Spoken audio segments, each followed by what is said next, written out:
Chapter 4. In order to understand the chronology of the apocalypse, we need to define four beasts: the red dragon, the beast from the sea, the beast from the earth, and the beast from the abyss. After the serpent was condemned to eat dust all the days of its life, and mankind was condemned to become that dust again, the serpent grew fat into the great red dragon of Revelation 12. The red dragon is the past 6 empires described in the book of Daniel as the 4 empires of the statue in the dream Daniel had in Daniel. We get the other 2 empires to make the 7 heads of the dragon from Daniel. When the bear of Media Persia is described leaning on one side favoring the Persians who took over the Median Empire, he had 3 ribs in his mouth. These ribs are the previous empires of Babylon, Assyria, and Egypt. Altogether, we get 6 empires that are the 6 heads of the red dragon, Rev 17. Egypt, Assyria, Babylon, Persia, Greece, and Rome.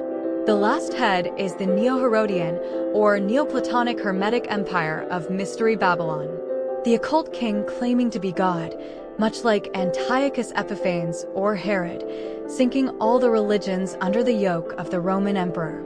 This last empire or head is the 7-headed beast from the sea. Each of these has a horn or a king from the past. The one crown on the 7th head with 4 horns is the beast from the sea, and the one crown fits on the 8th king of the 7-headed beast from the sea, which winds up usurping power as the royal empire over the one federal beast from the sea. With 6 states serving across the globe based on the 6 previous empires, with each culture deifying the Fed and eventually the royal. This is how the beast from the sea gets its authority from the red dragon, who is Satan. The beast from the sea is a Neoplatonic Hermeticized world religious fascist empire, fulfilling the role of Antichrist in Christianity at the first seal, and also filling the role of the Jaal, who rewrites all the holy books and establishes a hedonistic secularized religion, like Rome. The beast from the sea has 6 other states that serve worldwide under the capital federal city in Jerusalem. Each state has a capital region run by a king under the Antichrist emperor, so one horn on each of the 6 heads of the beast from the sea. These 6 states are modeled off the philosophy of Greece, or the not-so-philosophical belief system of Rome. These 2 cultures are aspects of what the federal or Neoplatonic Antichrist represents. Egypt and Assyria also are manifestations of the federal head of the beast from the sea. The different cultures are for different types of people that are triaged based on personality and merit by the statue that speaks. The mystery Babylonian Marduk statue that is an AI smart grid run as a major piece of the empire of the beast. Persia and Babylon in the same way become 2 different cultures. Persia would be noted for the law and those who wanted to live in a lawful society rather than autocracy like Babylon, who focused more on strength rather than, say, the wisdom of the Assyrians or the logic of Greece. Those who don't take the mark are taken to the federal capital as prisoners or left to be shunned wanderers like hermits, depending on how well the triage of the conquered goes, in accordance with the Rev 13 and 6 narrative. The beast from the sea's main 7th head has 4 horns representing rulers. These are the incoming 4 horsemen and their destruction that remain with him until the little horn of Daniel, or the false prophet, rises as the beast from the earth. In accordance with Rev 17 and 6, the kings of the earth make a pact with the Antichrist to burn the city of Jerusalem to the ground. When they do, they establish the empire of the beast from the sea. But after it's established and conquered domains, the beast from the earth runs the conquered population and rules the empire on behalf of the beast who is out conquering and putting down rebellions. This is when the Mahdi and the other religions and kingdoms fight against the mark, while the persecuting and the testimony of the 2 witnesses is happening at the same time inside the conquered populations, who are triaged and martyred based on the triage process with the AI statue of Marduk, who divides the populations throughout the 6 states of the beast's empire, with the best being in the federal capital. That federal capital with 4 rulers is the first horseman of the apocalypse in Rev 6. The other one is the administrator scribe that checks in with the kings of the other 6 states and makes sure everything is running together smoothly. Assyria had a similar structure with the ruler answering to a council and a CFO scribe. YouTube Assyria, the first evil empire parabellum channel at 4 minute to 5 minute. The other two, if they are the other horsemen, are the leaders of the Catholic and Orthodox Church. They make a covenant with the Antichrist and hold another ecumenical council like in Constantine's time with the 7 other kings who plan with the Antichrist to burn Jerusalem, Rev 17, and set up the new beast empire. The merchants become very rich when this happens because by the 6th seal they are weeping, Rev 6. The ecumenical council is the steam for the empire that makes it conquer so fast, being described in Rev 13 as having spots like a leopard, a reference to the book of Daniel, describing how Alexander the Great had as he conquered or converted the Persian Empire with great speed, repeated again with Constantine, and again in the future by the Antichrist. These 4 rule the Antichrist, the scribal record-keeper administrator, and the head of the Orthodox and Catholic Church, who apostatizes the faith and use both networks to push the new mystery Babylon empire of the beast. Then the little horn arises as the beast from the earth in order to rule the empire the beast from the sea established on the authority and in the image of the dragon. The beast from the earth has 2 horns like a lamb, the east and west infrastructure of theology, only apostatized and sounding like a dragon calling the Antichrist or Jal God. The Antichrist and the Catholic and Orthodox leaders make 3 horns that are overshadowed by the false prophet that rises from the AI statue of Marduk system. 1 conquers and 1 runs the conquered on its behalf. The same as Babylonian system. Same as Chronicle of Riddick movie. The head priest runs the domestic, while the head emperor runs the international or puts down rebellions as an army. The AI system helps too. This is the Rev 13 where they all get the mark of the empire, which is called life or Zoe, the name of the beast.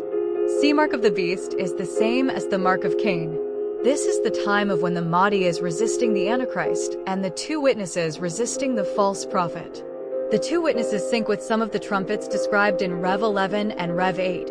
At the 5th and 6th trumpet they are killed by the beast from the abyss, who saves the beast from the sea and earth, and then rules as the royal fallen angels. The nightly pilgrimage or mid-tribulation rapture happens from the 7th trumpet until Revelation 19. People can convert and get rid of the mark until the 7th trumpet, when the 2 witnesses are raised, and it's Revelation 15:14-7. Beast from the abyss.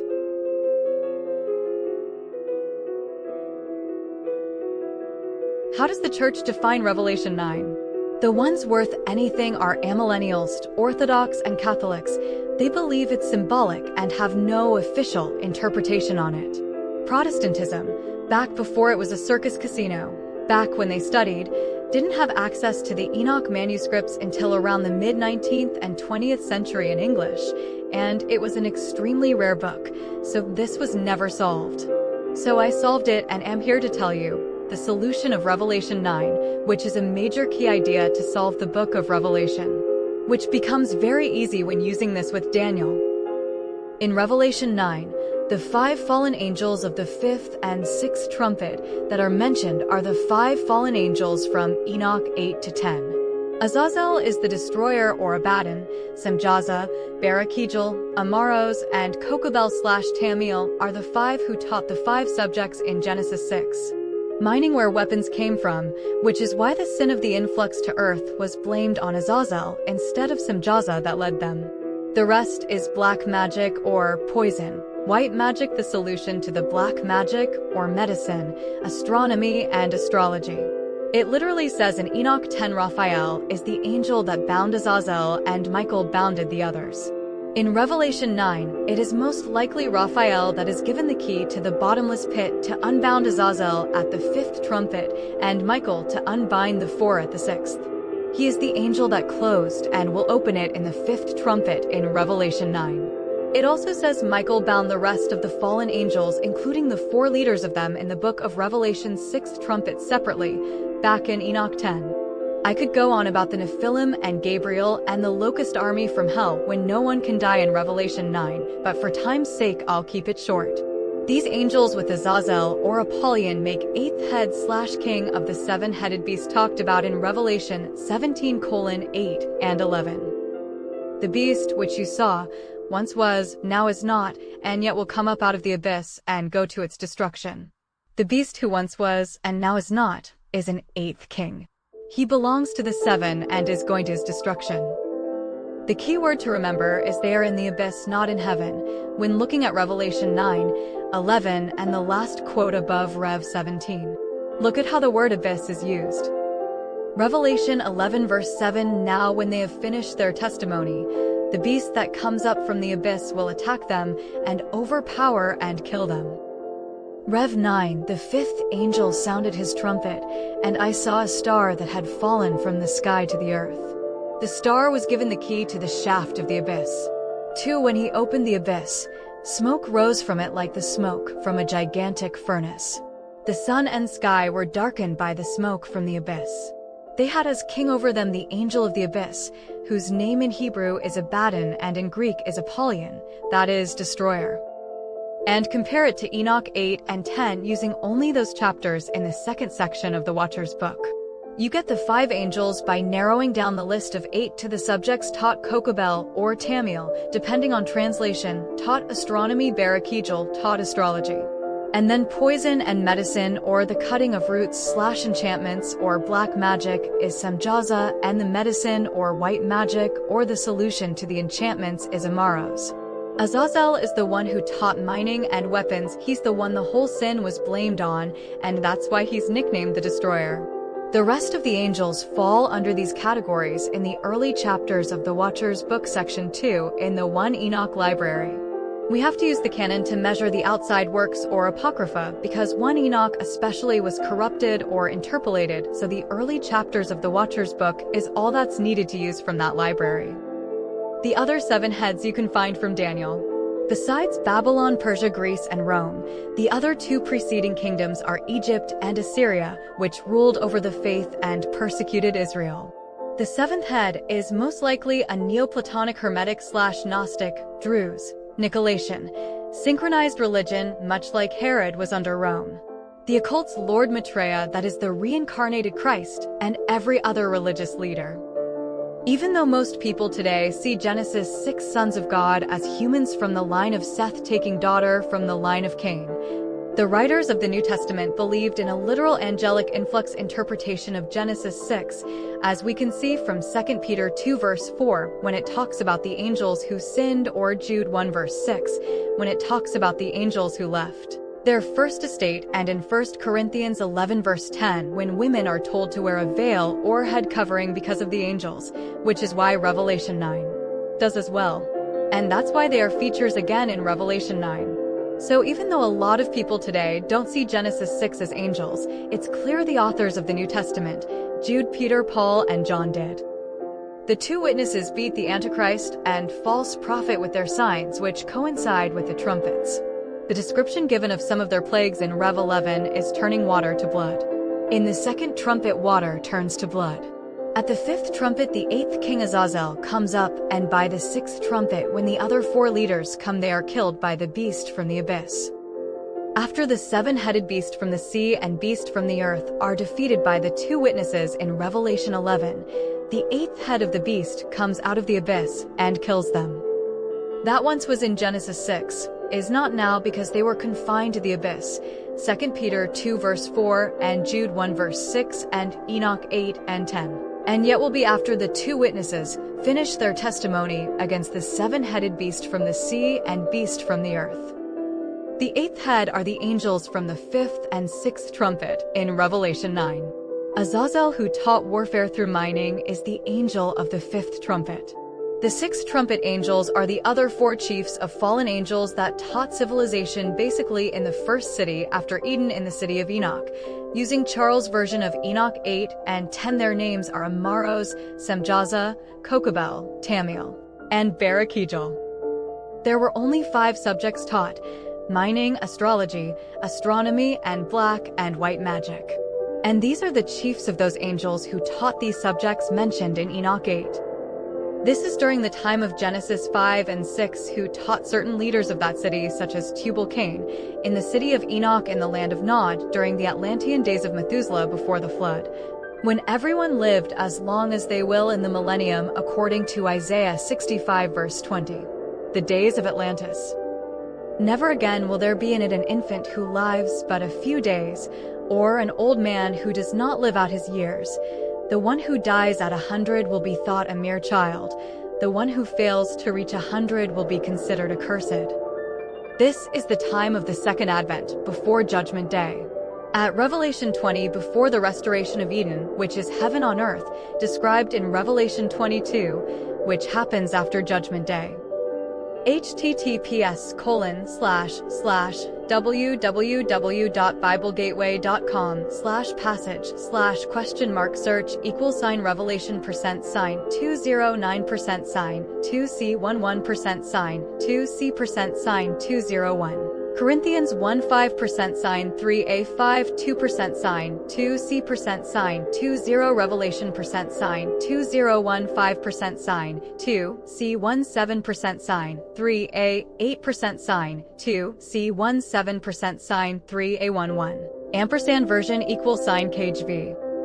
Story is compiled from ISBN 979-8-88862-783-9. Somebody asks with Ethiopian writing for a profile. Who are the 7th and 8th kings of Revelation 17? If they are Roman emperors, how do they destroy their own Rome?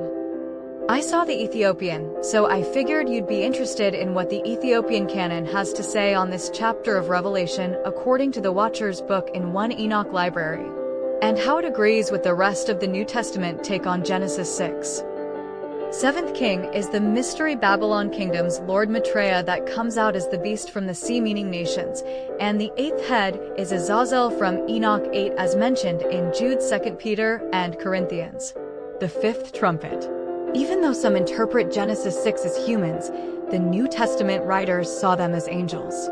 The Antichrist, Maitreya, and the false prophet or the apostatized church and priesthood that comes from the land and are overcome by the 2 witnesses who bring plagues like blood and water as in the first 2 trumpets.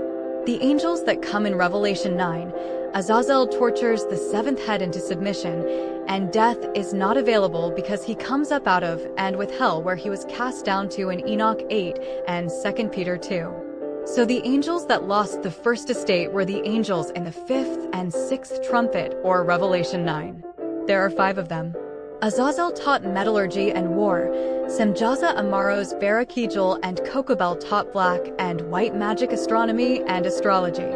According to Enoch, they were sent to hell by separate angels. These 5 are the leaders of the 200 or so, because the chiefs of the angels only taught these subjects with minors teaching signs and the motion of the moon, which is categorized under astronomy and astrology still.